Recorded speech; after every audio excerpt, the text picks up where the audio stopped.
crocheted Christmas tree garland or tinsel or whatever word you want to use for it. And we are using glittery threads as well as some ordinary wool for the base of it. Your garland looks very different depending on what kind of yarn you are using. This here one is white and silver glitter with sequins. What you need is a little bit of any kind of ordinary yarn. I'm using double knitting weight wool. And then you need glittery threads or whatever color you like, and then a crochet hook. So let's start. Take the ordinary yarn and make a starting loop. And we start by making a chain that is as long as you want your garland to be. So you are simply chaining. I'll start a little bit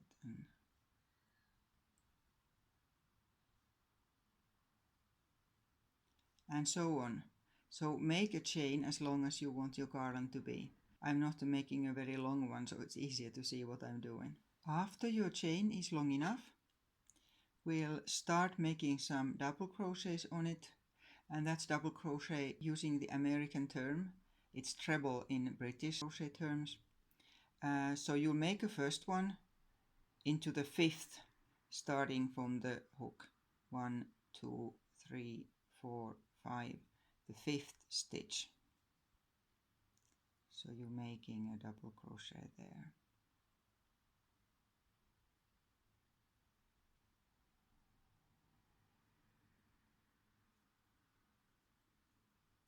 There, and then chain 1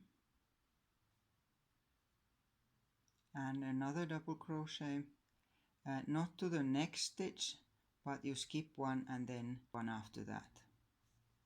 So what you are getting then is a strip of crochet that has gaps. So you continue like that until the end of your chain. Always chain 1 and a double crochet after skipping one stitch on your chain.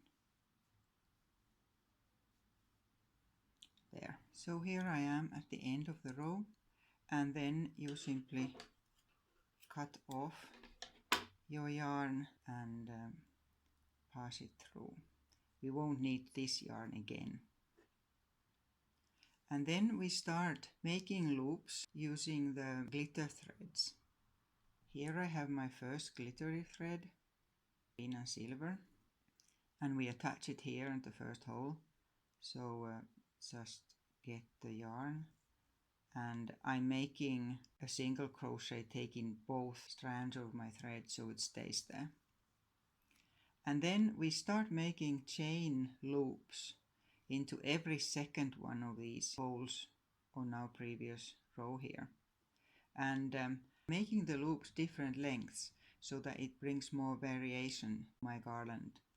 And I'm making them between 8 and 16 chain stitches long, so between 8 and 16.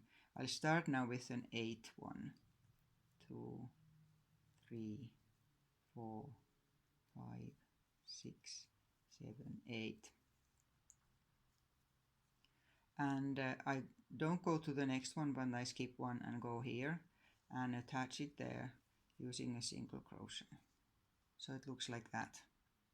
And then I make another chain. This one's a bit longer with 12 stitches, and I attach it to this here one, leaving one in between.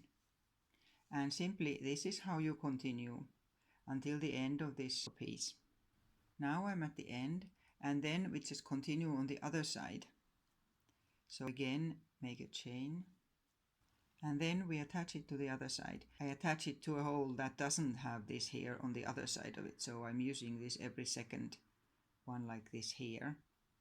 So in here, and then you make a chain and attach it here, and again there, and so on, again until the end of the row. So here we are. It's like this at the moment. Now leave this here yarn attached to it, just stretch a bit so it doesn't go out. We'll need it later. and then get a different color one, and then we continue using the different color, and I'm attaching it in here. I'll put that to the back so I get at it. So single crochet with both strands to make it stay there, and then just continue the same way of making a chain. And I would attach every second one so that it goes on this side of the previous loop, and every other one so that it goes from that side. So that also gives more variation to your work. So I bring this here forward and go behind it and make my single crochet there, and then I make a new chain, and now I put this next one back and attach it on this here side. So you see here how it goes, and you continue again like this until the end of the garland. Here I am at the end of it, and I'll attach this loop to the end bit, and then continue the same way on the other side, alternating where I attach my chain. So I'll put the first one here on this side, and then again a chain, making the chains as quick as possible, and then this one goes behind the previous loop, and like that to the end of it. So this is how it looks at this stage, that we have gone round both of the edges, and then we will make loops in the middle of this on both sides. Now we're starting to make loops in the middle here. So I continue just where I was, and again make just the same length, anything between 8 and 16 stitches. And now what I'll do, I'll attach it to the double crochet that we made in the beginning. So I put my hook under the double crochet loop and take my yarn and make a single crochet there, and then another chain, and I'm attaching it not to the next one but to the one after. So here you also skip one and single crochet here, and like this to the end of the row. So now I have gone to the end with these loops, and then the next one attaches on the other side, so that way it gets sort of round when you're making these loops on both sides. And now that I have my next loop at the end here, I'm turning this round and I start attaching it on this side, so that way it gets rounder. Again, I'm not taking the one where I already attached one on the previous row, so I'm taking one that doesn't have one yet on the other side. Attach it there.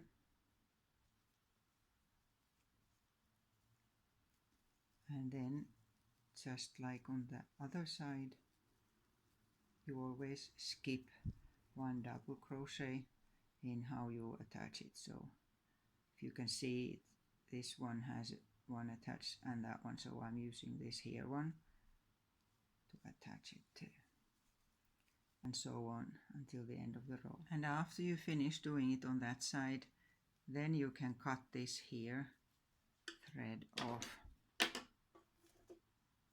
And now we have one more row to do.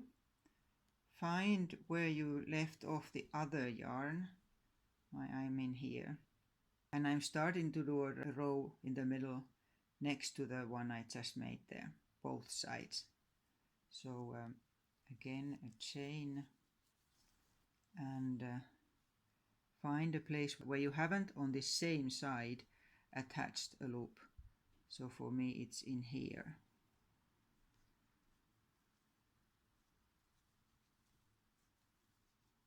Like that, and then again you attach this one into the double crochet. It's beginning to be a bit hard to see where you're going, but you attach it to a double crochet in the middle after skipping one again, like this here.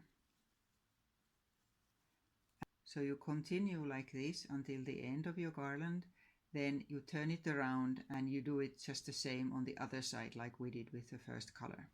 And this is what it looks like then after you have finished crocheting it and woven off all the threads at the end.